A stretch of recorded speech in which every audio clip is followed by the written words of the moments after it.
This is Ade, and welcome to 360 Degree Consciousness. Here, we talk about striking the right balance between our personal lives and our professional lives to gain lifetime happiness and fulfillment.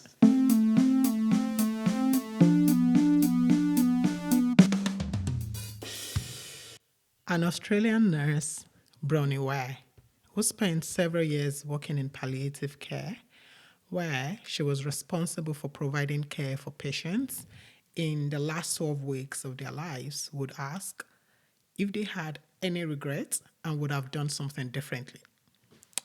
And then she tracked the responses and drew out some common themes. And today on the show, we will be breaking this down. Okay, the first regret, and in no particular order, is people wishing they had the courage to live a life true to themselves and not the life others expected of them. I reflected on these regrets deeply. Is this a regret I may have someday? On a scale of 1 to 5, with 5 being an affirmative yes, I scored myself a 0. Yeah, wait. Before you go on to say, oh, that's bold, I'll tell you why. But first, how do we build that courage to live our authentic selves? How do we show up without the mask? 3 elements that I believe are important are self-reflection, setting boundaries, and then surrounding ourselves with positive influences. Let me start with the first one. I believe at some point we all need to reflect and understand what truly matters to us, what brings us joy, what are our values, our non-negotiable values, what are our priorities. Knowing this and accepting it, accepting ourselves without judgment, is the first step. There is a page I follow on Instagram, BFF Shoes, and I've been following her for quite a while now. I glean wisdom from her posts, and there was one where she said, we should never lose our sense of somebodyness.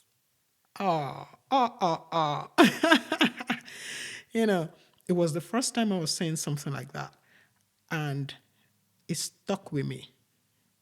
We have to know ourselves, and we have to define what matters to us. Then the second one, setting boundaries. When you have non-negotiable values, you will need to define healthy boundaries. And please, let's all feel free to always say no to those things that do not align with our values. If you want to be known and recognized for your values, then you cannot afford to run gray. Black is black, white is white, no gray. You don't choose to stick to your values when it is most convenient. I say to people around me that the greatest gift I can ever give them is my authenticity. They will always know where I stand. So when you want to avoid having this regret someday, you have to first define who you are and what matters to you, and then you have to set healthy boundaries. And then the last one is also very important, which is that we should surround ourselves with positive influences. People who can provide encouragement and reinforce our decision to live true to ourselves. People who wouldn't ask us to show up otherwise. We have to continuously sanitize our circle. Okay. Let me tell you why it is not possible for me to have this regret. I grew up speaking up. My childhood experiences, which of course was not chaos-free, permitted me to speak up against those things that didn't seem fair or right. And I was never punished for it. I spoke up when the stakes were high, and even when I was alone at the other side, I believed that I owe it to myself not to swallow my voice. So my upbringing sort of permitted me to live true to myself. And I am super certain that embracing your true self can lead to a more fulfilling and genuine life. No pressure, just holding ourselves to our own high standard. Yeah, so that's the first regret that was common among those that were dying in, say, 12 weeks. The second regret was people wishing they had not worked so hard. This is one common regret as documented by Bronnie Ware, and this particular one has birthed this podcast show. This is the regret where people generally feel they had prioritized their professional lives at the expense of their personal relationships, at the expense of their health, or at the expense of leisure. This has always been common. It will continue to be common until we get intentional about seeking that balance, that sweet spot between our lives at work and our lives outside work that can give us fulfillment. If we don't want to end up with this regret, we should be mindful of our relationships, prioritize our health, invest in our personal development, reflect on what success really means to us, and to know that overcommitting to work would definitely bring on this regret at some point. And this is the reason I and some amazing people founded Goal Cutters. Goal Cutters is a social network committed to bringing individuals that balance they need in order to find fulfillment and happiness. Think of Goal Cutters as a house where the room there is not just career or business.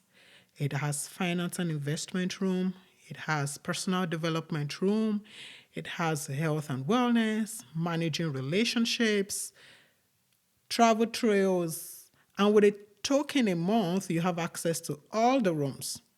Learning and speaking with experts who will continue to share insights into how we can invest our time wisely to gain this 360-degree consciousness.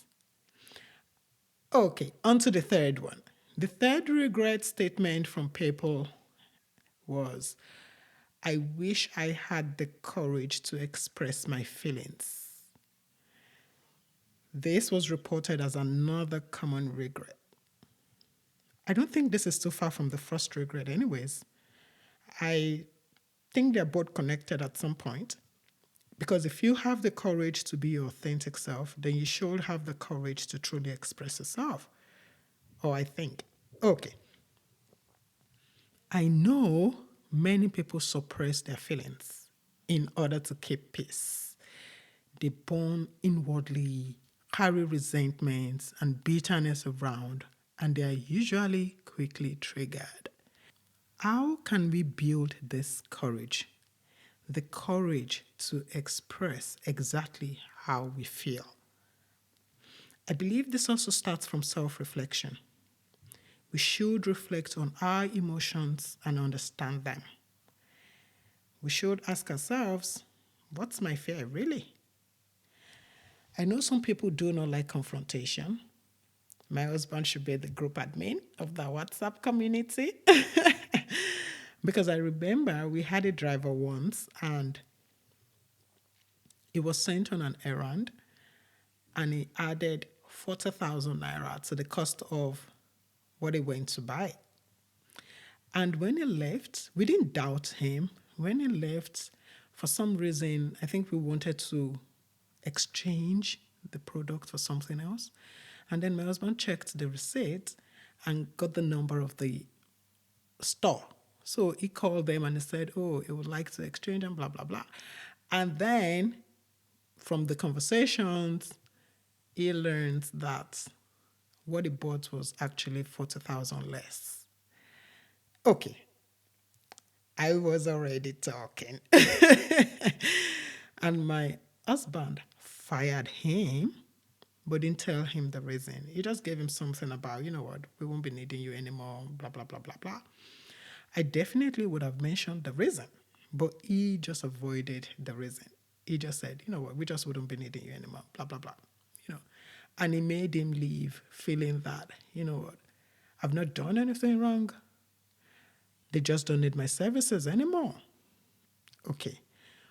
What I believe is important is that we apply emotional intelligence in such situations. And as we also express our feelings freely to people, we should be ready to receive other people's expression of their feelings. We should embrace vulnerability as a strength. And this is how we can permit other people to be authentic with us. Like I said, I will always owe those around me that authenticity, and I want the same. Okay, on the fourth regret, I wish I had stayed in touch with my friends. Wow. That particular one hit me like a stone on the head. My friends will listen to this and say, yeah, right. You know I really need to do better here. I have the most fantastic friends, by the way, but I sure don't want to take advantage of that. And this is one regret I don't want to have. I make friends easily and I lose them easily. And that's why I am thankful for the friends in my circle that I still have. I call them low maintenance friends because every time we connect, we pick it right from where we stopped, even if it was 2 months ago. I know that I can do better in this area. We have to prioritize our relationships. We have to establish a routine to check in regularly on our friends. We all deal with different issues at different times, and we always need some shoulder to lean on. And we should know that some people wouldn't share what they're going through. And that is why it is important to check in. Be a good listener, plan reunions, go on trips together, and build memories together. I sure have a lot of improvements to make here. And then the fifth one, I wish that I had let myself be happier. Wow. I fear this regret. I am constantly having to ask myself in my quiet moments, Adebola, are you happy? And I continue to count on myself to tell myself the truth. I am very much aware that happiness is a choice and no one is going to give it to me.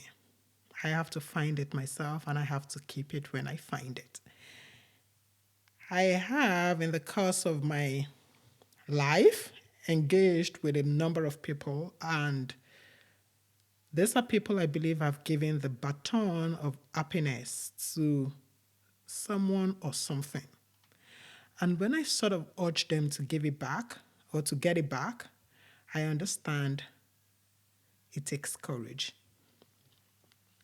Courage to leave the comfort zone, courage to prioritize themselves and their self-care, courage to set realistic goals, courage to accept that their idea may not be grand after all, courage to let go of perfectionism, courage to choose happiness regardless, courage to laugh from the heart, courage to be silly, courage to not take themselves seriously.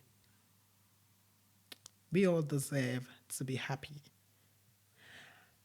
And reflecting on all these regrets have been super helpful to me. It brought closer to me those things I still need to work on. I remember telling my son I want that at my old age, I want to die smiling with absolutely no regrets. With all the words said, all the messages passed. In that vulnerability, I want them to see a woman who lived a full and fulfilling life, who did everything she wanted, said all that she wanted to say, bold, courageous, and lived true to herself. That's what I want them to see when they look at me in those last moments. A woman with no regrets. And I think that's what we all should aim for. I hope that you have enjoyed today's episode, and I look forward to speaking with you next week. This is Ade bringing you 360 degree consciousness.